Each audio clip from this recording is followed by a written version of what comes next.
Assalamualaikum Sobat Boki sekalian. Kali ini kita akan membahas tentang Indonesia yang ingin memberantas korupsi. Sepertinya hanya omong kosong. Kenapa kita bisa bilang seperti itu? Tapi sebelum kita mulai, jangan lupa tekan tombol subscribe dulu ya, biar kamu nggak ketinggalan video-video seru lainnya. Oke, mari kita bahas.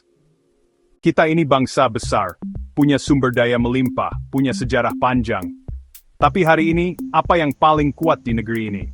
Bukan militernya, bukan ekonominya, tapi korupsinya. Ya, korupsi di Indonesia sudah bukan sekadar penyakit, ini sudah jadi sistem, jadi budaya, jadi warisan yang diwariskan dari generasi ke generasi penguasa. Bahkan lembaga sekelas Kementerian Agama pun bisa terseret korupsi. Yang seharusnya membimbing moral dan spiritual rakyat, malah ikut mempermainkan angka dan jatah. Coba kita bicara soal impor barang ilegal. Industri dalam negeri pelan-pelan dihancurkan oleh banjirnya barang gelap, masuk dengan harga tak masuk akal, pajak diakali, jalur bea cukai dimanipulasi. Siapa dalangnya? Bukan rakyat kecil, tapi justru orang-orang dalam yang seharusnya menjaga. Seorang teman, seorang importir barang, ditawari langsung jalan belakang oleh oknum. Dikasih skema cara nyelundupin barang secara halal, tapi penuh manipulasi. Dan itu bukan penawaran sembunyi-sembunyi, itu terang-terangan. Mereka yang seharusnya menjaga pagar, justru mengajari cara melubanginya. Mau apa lagi setelah ini? Kalau penjaga gawangnya justru jadi maklar pelanggaran, siapa lagi yang bisa dipercaya? Kita juga disuguhi hiburan nasional bernama korupsi Pertamina. Rakyat menjerit beli BBM tapi uangnya dirampok dalam senyap, triliunan hilang entah kemana. Dan seperti biasa, 1-2 orang ditangkap, lalu lenyap dari berita. Seperti sinetron yang tak ada endingnya. Rakyat hanya dijadikan penonton, bukan saksi keadilan. Lanjut ke pagar laut, bagaimana kabarnya? Seorang lurah ditangkap dan dianggap kasus selesai begitu saja. Padahal banyak sertifikat bodong diterbitkan, semua dilupakan. Sekarang mari kita bahas judi online. Jutaan orang hancur hidupnya karena ini. Utang menumpuk, keluarga bubar, anak-anak rusak masa depannya. Tapi anehnya, situsnya tetap hidup. Iklannya tetap muncul, bahkan makin agresif. Dan yang bikin miris, mantan Menkominfo Budi Arya disebut-sebut justru sebagai pelindung di balik bisnis haram ini. Bukan cuma gagal memberantas, tapi diduga kuat jadi backing utama. Kalau ini benar, maka kita bukan sedang melawan kejahatan, kita sedang dipimpin oleh kejahatan itu sendiri.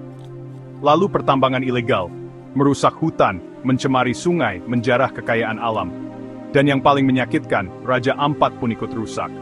Surga dunia yang seharusnya dilindungi, justru dihancurkan, semuanya demi keuntungan segelintir orang. Masalah kuota haji, ada dugaan permainan kuota, urusan ibadah pun dijadikan ladang cari untung. Kalau sudah sampai ranah spiritual seperti ini, lalu apalagi yang masih suci di negeri ini? Dan jangan lupa, pemalakan proyek, sudah jadi rahasia umum. Dari proyek desa sampai pusat, selalu ada jatah yang harus disetor. Kadang bahkan sebelum pekerjaan dimulai, uang sudah dikorupsi lebih dulu. Yang muncul di media itu, hanya puncak gunung es. Yang tidak terungkap, entah berapa kali lipat lebih besar. Korupsi sudah menjalar ke tulang sumsum negara. Kita ini negara sakit, dan penyakitnya bukan flu, tapi kanker stadium 4 yang terus diberi vitamin janji. Dan sekarang kita tanya, apakah pemerintah benar-benar serius? Coba lihat kasus yang menyebut nama menteri dalam persidangan. Contoh, Menpora Dito Aryo Tejo disebut menerima aliran uang dari mafia kasus. Ada nama, ada aliran dana, ada saksi. Tapi kemudian hening, diam, sunyi.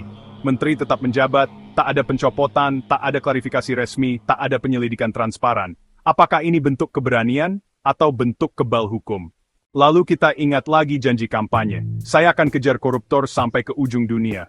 Begitu kata Prabowo. Tapi sekarang yang dikejar hanya rakyat yang mengkritik. Sementara koruptor, santai di villa, ngopi di kafe mahal, naik mobil mewah. Dan kalau tertangkap, masuk penjara bintang 5. Akhirnya rakyat hanya bisa berdoa. Untung Indonesia ini negara kaya, jadi meskipun dikorupsi habis-habisan, belum bangkrut. Bayangkan, betapa mengerikannya bangsa ini bisa hidup hanya karena kekayaan alam, bukan karena sistem yang sehat. Jadi kita tanya sekali lagi, Indonesia memberantas korupsi? Hanya omong-omong bro.